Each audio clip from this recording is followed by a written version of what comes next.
this very dynamic environment. Okay, we'll come to that in a bit. Right. So yes, price is volatile.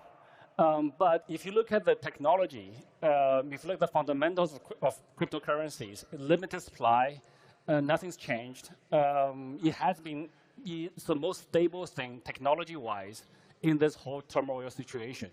So price do fluctuate in US dollar or fiat currency prices. But that's just driven by the macroeconomics. It's the rest of the world that's not stable.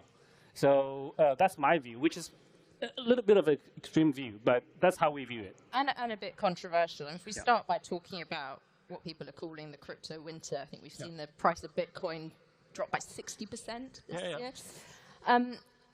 When you say that crypto is stable, people who've lost huge amounts of money, let alone those who lost money when Terra and Luna collapsed, might think, hang on a second, that's not quite right.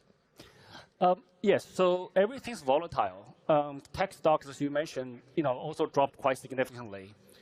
Crypto in 2022, crypto Bitcoins crashed to 20,000. In 2018, Bitcoins crashed to 3,000. In 2015, Bitcoins crashed to $200 US dollars. But if you look at those crashes, because any project can issue a token, raise money on the blockchain, what I call global fundraising through the blockchain. That also went through a winter, but it's still very hot in 2021. 2020, we have DeFi, Uniswap. There's a whole DeFi thing. And then there was 2021. There was NFTs.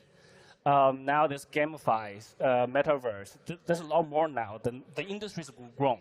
And also this time, this 2022 crash has more to do with lending.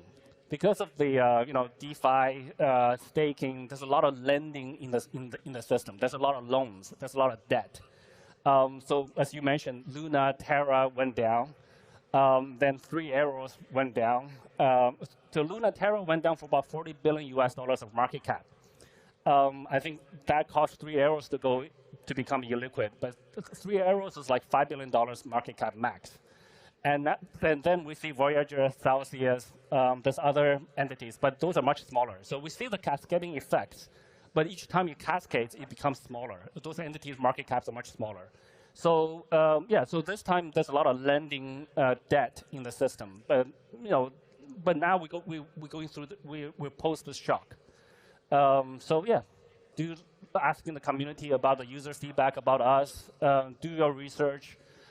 Research which platform holds the most amount of user assets, securely protects them, how we made decisions before, at every juncture when there's a crisis, how do we what actions did we take?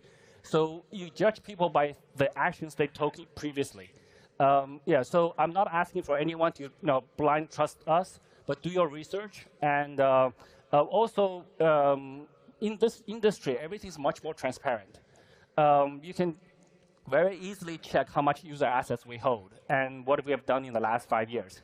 So the amount of people that's in the crypto space, the fact that I'm invited here to do this talk at this level of audience is very different from a 20 people crypto meetup in 2014. So just if you went through the experience that I went through personally, you will see how much this industry has grown. And if you have that, given the perspective that I have, this industry has grown by leaps and bounds.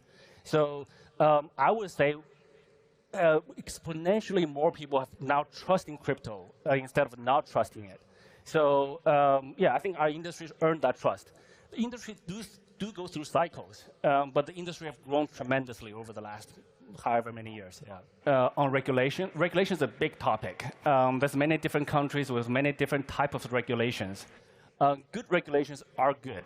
Bad regulations are bad. It's that simple. So the tricky part about regulations is how do we protect consumers while encouraging innovation? If you only do one of those two, it's very easy.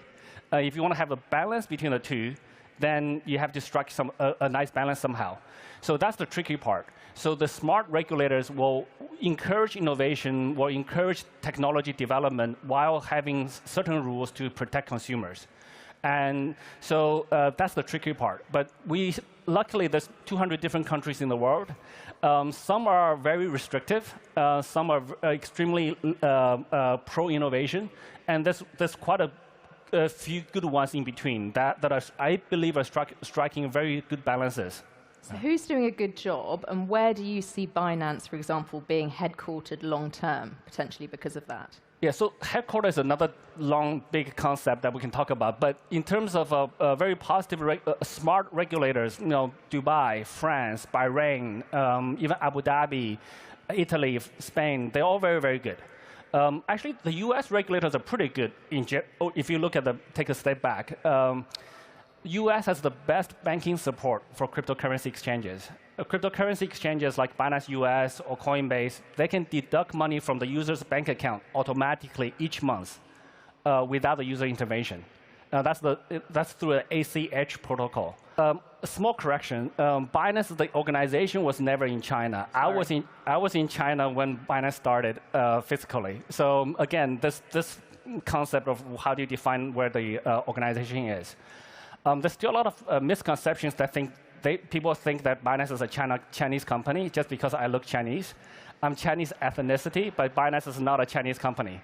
But on the Chinese government's regulation of the country, of the company? I think it's very negative. So China's very restrictive. In 2017, they said no cryptocurrency exchanges in China 2 months after we started, so I left fairly promptly. That turned out to be a blessing in disguise. That actually helped us to become more global.